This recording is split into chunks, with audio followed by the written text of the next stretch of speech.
बातमी नवी मुंबईचे। नवी मुंबईमध्ये जोरदार पावसाला सुरुवात झाली आहे। दिघा, ऐरोली, कोपरखैरणे, वाशी, नेरुळ या भागामध्ये पावसाचं आगमन झालेलं आहे। पाऊस सध्या बरसत आहे।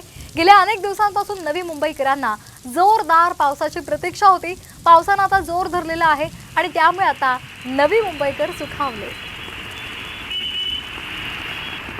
आपण ही दृश्य पाहतोय। नवी मुंबईमधली ही दृश्य आहेत। जोरदार पाऊस सध्या नवी मुंबईमध्ये सुरू आहे। दिघा, ऐरोली, कोपरखैरणे, वाशी, नेरुळ भागामध्ये जोरदार पाऊस सध्या सुरू आहे।